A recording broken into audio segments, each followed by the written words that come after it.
On va voir dans cet exemple comment faire un test d'indépendance de qui deux. Lisons l'énoncé. Étant donné le tableau de données ci-dessous, déterminez s'il existe un lien entre le sexe des Québécois et la fréquence de brossage de dents.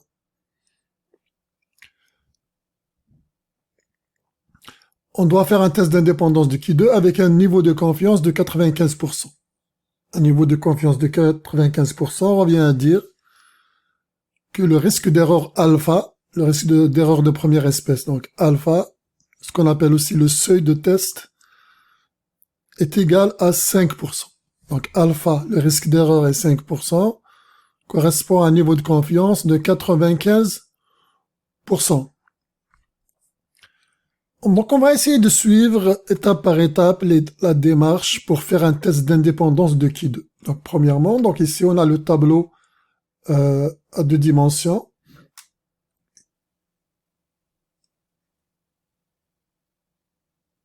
Dans lequel donc on voit la première variable qui est la fréquence de brossage de dents, et c'est la deuxième variable qui est le sexe ou le genre. Donc on a la dernière ligne du total, et la dernière colonne c'est le total ici. Première étape dans un test d'indépendance de qui deux, c'est toujours la formulation des hypothèses. Donc on doit formuler l'hypothèse H0 et l'hypothèse H1. Donc l'hypothèse H0, c'est toujours les deux variables sont indépendantes. Mais bien sûr, selon le contexte, il faut être plus précis que ça. Donc les deux variables sont indépendantes. Quelles sont les deux variables pour nous? C'est la fréquence de brossage de dents et le genre, ou bien le sexe. Donc on pourra écrire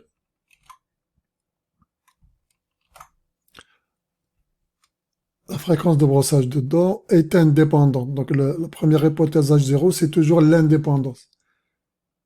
Et la deuxième, c'est la dépendance. Les deux variables sont liées, ou bien sont dépendantes.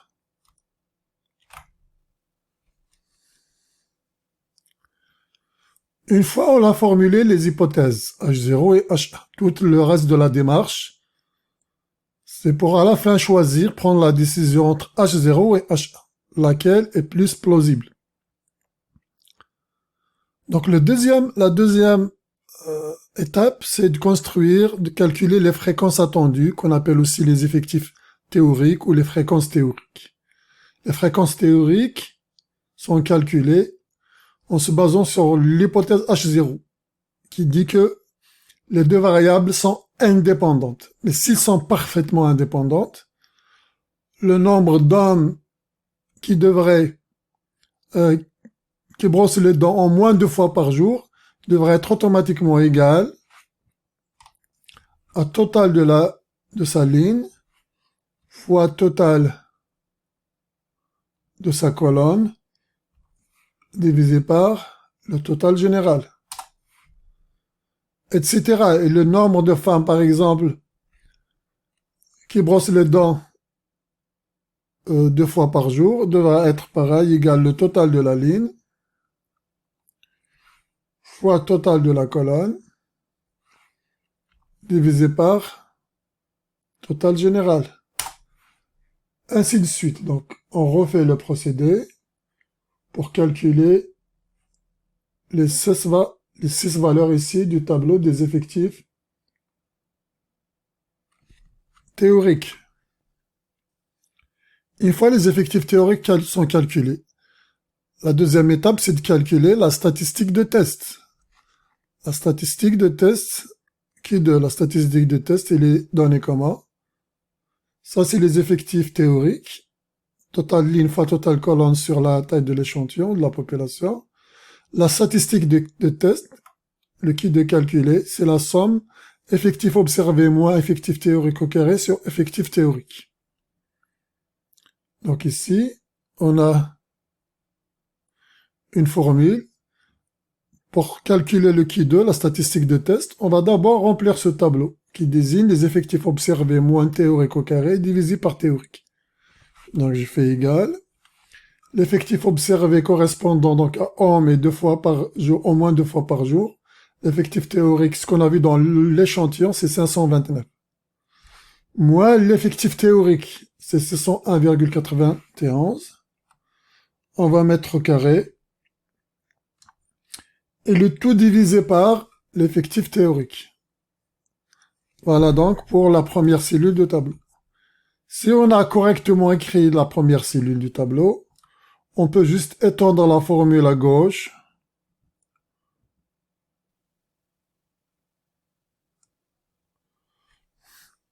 On peut étendre horizontalement et verticalement la formule. Et le Q2 observé, ou bien le Q2 calculé, ou la statistique de test Q2, selon les manuels, c'est la somme de toutes ces quantités qui sont les effectifs observés moins effectifs théoriques au carré sur théorique. Donc le Q2 calculé, ou observé, ou la statistique de test, c'est la somme de toutes les quantités de ce tableau. Voilà la statistique de test. Maintenant, la prise de décision. Pour prendre la décision, on a besoin de calculer la valeur critique. La valeur critique qui est là. Donc ici, on a une courbe de Q2. On a besoin de calculer la valeur critique et de comparer le Q2 qu'on vient de calculer. Le Q2 observé ou le Q2 qu'on vient de calculer, de le comparer avec la valeur critique. Si le Q2 calculé est quelque part ici, dans cette zone verte, c'est-à-dire il est plus petit que le Q2 critique, la valeur critique. S'il est plus petit, on accepte H0. On ne va pas rejeter H0. C'est la zone de non-rejet de H0. Par contre, s'il dépasse la valeur critique, si le Q2 calculé tantôt est plus grand que la valeur critique, il est quelque part ici, alors là, c'est la zone de rejet de H0. Donc, on va rejeter H0. C'est ça la règle de décision. On compare le Q2 qu'on vient de calculer ici, 86, avec un certain Q2 critique, pour voir lequel est plus grand. Si le Q2 calculé tombe ici, c'est-à-dire plus grand que la valeur critique, on rejette H0, sinon on garde H0. Sachant que, étant donné ça, c'est la courbe d'une loi de Q2, l'air total sur le graphe est 1. Donc ici, vu le seuil du test, ici, on va mettre, côté droit, on va mettre le seuil du test alpha, l'air sur le graphe ici, alpha, on va mettre le seuil du test selon l'énoncé. On a un niveau de confiance de 95%, qui veut dire un seuil de test de 5%. Alpha, ou bien risque d'erreur, qui est le seuil de test de 5%. Donc on va mettre 5%, l'air sur le graphe ici égal à 5%, 0,05. L'air total étant 1. Et l'air ici, c'est 0,95. L'air vert, c'est 0,95. Et ces deux quantités, donc le seuil de test et un autre paramètre qu'on va voir qui s'appelle le nombre de degrés de liberté va nous permettre de trouver la valeur critique. Donc pour prendre la décision, finalement, il nous suffit de trouver la valeur critique, vu qu'on a déjà trouvé le Q2 observé, qui est de 86. Maintenant, pour trouver la valeur critique, on a besoin de deux paramètres. Le premier, c'est le seuil de test, ou bien le niveau de confiance. Et le deuxième, c'est le nombre, ce qu'on appelle le nombre de degrés de liberté. Comment il est calculé le nombre de degrés de liberté? Je regarde mon tableau, et deux variables, fréquence de brossage et sexe. Le nombre de degrés de liberté est calculé comme le nombre de modalités de la première variable moins 1. Donc ici, voilà la formule. Nombre de modalités de la première variable moins 1 multiplié par le nombre de modalités de la deuxième variable moins 1. Donc ici, la première variable, il a 3 valeurs, 3 modalités. Donc 3 moins 1, c'est 2. La deuxième variable, il en a 2 modalités. Donc 2 moins 1, c'est 1. Ça nous fait 2.1 qui est égal à 2. Donc le nombre de degrés de liberté, c'est 2. Maintenant, il nous reste à trouver la valeur critique. Cette valeur critique, on la calcule avec Excel. Bon, il y a une table de Q2 qu'on aurait pu utiliser. Par exemple, ici, je peux faire à la table de Q2. On vient de trouver ici qu'on a affaire à 2 degrés de liberté et que le seuil de test, c'est 5%. Donc, on a une valeur critique. La valeur critique ici est égale à 5,99. 5,99. Ici, alpha, on met donc 5% et 95% à gauche. 5,99 qu'on peut lire en utilisant le nombre de degrés de liberté et le seuil de test. Ce sont les deux quantités nécessaires pour trouver la valeur critique. Soit on utilise cette table, mais on peut utiliser aussi Excel pour les calculs. On peut utiliser par exemple la fonction loi.qui2.inverse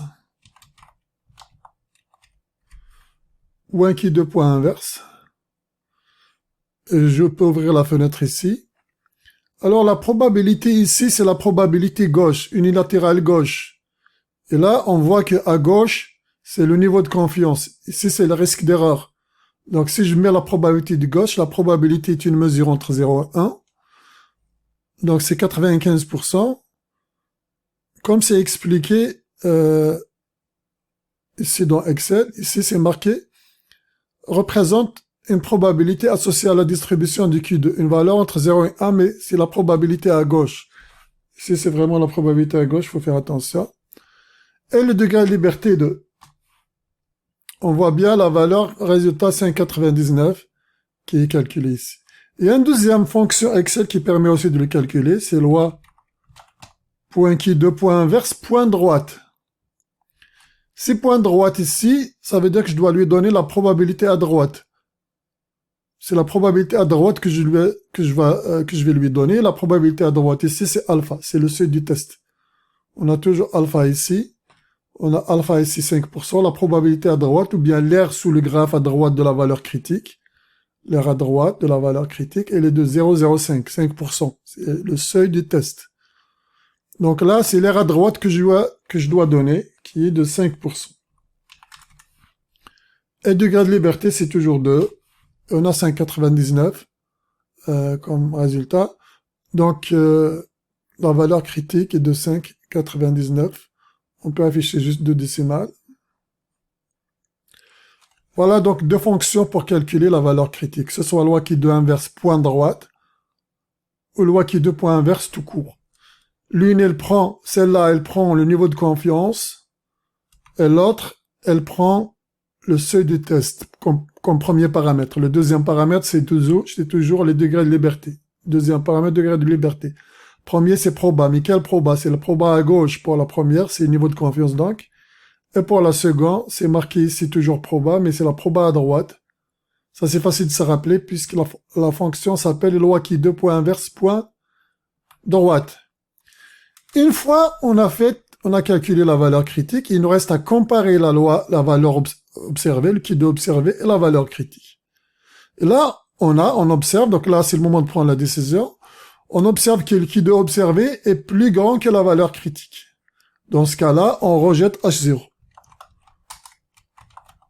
On rejette l'hypothèse H0. On rejette l'indépendance des deux variables.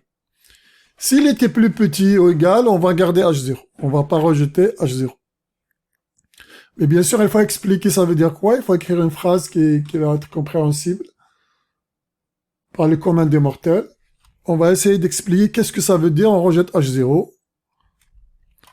Basé à la conclusion qu'il faut écrire de façon détaillée.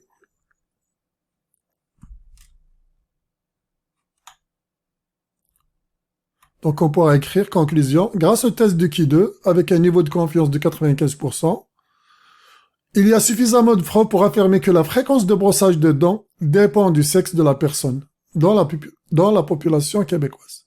On a rejeté H0 qui était l'indépendance. Donc on prend H1 qui était l'existence d'un lien, l'existence d'une relation, d'un lien entre la fréquence de brossage et le sexe de la personne. Voilà, donc je n'en ai pas parlé, mais ici pour les effectifs théoriques, il faut pas oublier, comme je l'ai mentionné dans la page théorie ici, on devrait s'assurer que les effectifs théoriques sont plus grands ou égaux à 5. Donc ici par exemple, les effectifs théoriques qui sont là, chacun est plus grand ou égal à 5. Ça, ce sont les vrais effectifs, ce qu'on a vu dans l'échantillon. Et ici, ce sont les effectifs théoriques. Chacun est plus grand que 5, ou égal à 5. Dans la pratique, s'il y a des effectifs trop faibles, le test risque de ne pas fonctionner, donc on peut être amené soit à regrouper des modalités ici, à les regrouper, ou faire un autre test différent du qui 2, ou peut-être refaire l'enquête, augmenter la taille de l'échantillon, etc. Mais la condition d'application du test du qui 2 ici, on devrait s'assurer que la taille des effectifs théoriques est plus grande ou égale à 5. Voilà, donc la démarche ici reste la même, quel que soit l'exercice. Enfin, la première étape, c'est toujours l'énoncé les hypothèses. La deuxième, c'est toujours les effectifs théoriques. La troisième, calculer la valeur critique, le qui de calculé ou le qui de observé. Ensuite, la valeur critique qui a besoin du nombre de degrés de liberté. Comparer la valeur, le qui de observé et le qui de critique, la valeur critique. Si le qui de observé est plus grand, on rejette H0. Sinon, on ne rejette pas H0. Et il ne faut pas oublier de conclure en prenant la décision et en exprimant avec des phrases plus précises.